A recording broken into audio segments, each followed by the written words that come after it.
Kita pastinya ikut bersyukur. Banyak orang tua di Jakarta bersyukur dan merasa lega bahwa salah satu program yang dicanangkan sama Mas Pram dan Bang Dul adalah SMA dan SMK gratis, termasuk SMA dan SMK swasta. Kita tahu di zaman sekarang ini, kalau anak-anak kita mau maju, kalau mereka mau mendapatkan hidup yang lebih sejahtera, maka syaratnya adalah pendidikan yang setinggi mungkin. Sama seperti dulu, Babe Sabeni nyekolahin si Dul sampai jadi sarjana, sampai jadi insinyur, seperti di sinetron Si Dul Anak Sekolahan, itu semata-mata supaya kehidupan si Dul bisa jadi lebih baik dan lebih sejahtera. Dan syukur-syukur, dia bisa bantu seluruh keluarga supaya bisa ikut terangkat kesejahteraannya. Makanya nih, kalau memang berniat memajukan kesejahteraan rakyat, kalau memang mau mengangkat kehidupan rakyat, pemerintah memang harus hadir. Pemerintah memang harus campur tangan supaya sekolah-sekolah bisa gratis. Nggak cuma sekolah negeri yang gratis, tapi juga sekolah swasta. SD, SMP, SMA, dan SMK, negeri sama swasta, semuanya harus gratis. Nah, sebelum kita lanjutin, jangan lupa like dan komen.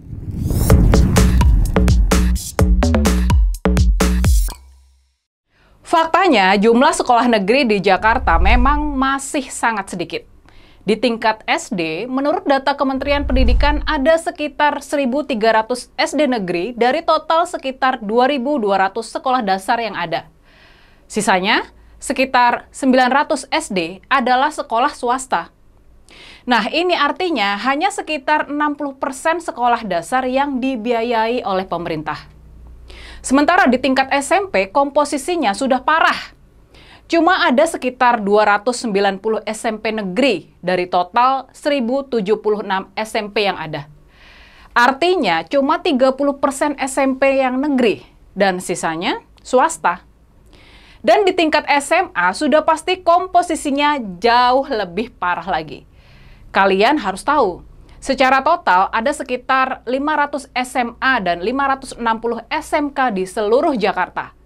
Dan dari jumlah itu, cuma 117 SMA dan 73 SMK yang negeri. Ini artinya kurang dari 20% SMA dan SMK yang statusnya sekolah negeri dan dibiayai oleh negara. Nah, makanya program sekolah 12 tahun gratis dari SD sampai SMA atau SMK jadi sangat penting. Ini tentunya termasuk PAUD atau pendidikan anak usia dini yang mestinya juga harus gratis. Kebijakan ini penting supaya Jakarta punya sumber daya manusia yang unggul, yang bisa merajut kehidupan di zaman serba teknologi ini, di kota yang megapolitan ini. Modal lulusan SMP, apalagi cuma lulusan SD, sudah sangat nggak memadai buat mengarungi kehidupan di zaman modern saat ini. Mau kerja apa anak-anak kita kalau cuma lulusan SMP atau bahkan SD? Dan sekarang ini, lama pendidikan rata-rata anak Jakarta sudah cukup baik, yakni sudah di atas 11 tahun. Itu artinya, kebanyakan anak Jakarta sudah sekolah sampai tingkat SMA. Tapinya, itu tadi masalahnya.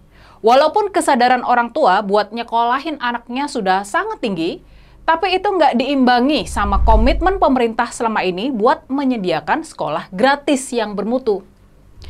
Biaya menyekolahkan anak masih jadi beban buat kebanyakan orang tua. Masih banyak orang tua di Jakarta yang sampai harus berhutang supaya anaknya bisa sekolah minimal sampai tingkat SMA.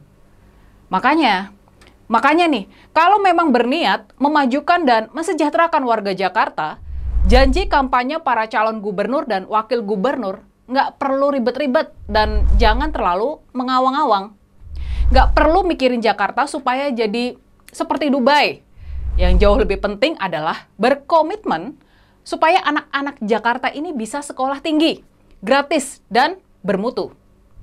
Kalau anak muda kita pendidikannya bagus, mereka bakal bisa mandiri dan bisa ikut memajukan dan mesejahterakan keluarga.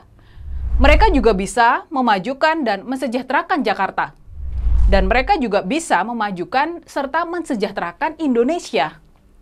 Nah, jadi gimana nih? Warga Jakarta siap dukung dan pilih Mas Pram dan Bang Dul kan? Program mereka ini sangat realistis dan dibutuhkan rakyat. Dan yang pasti nih, kagak ribet.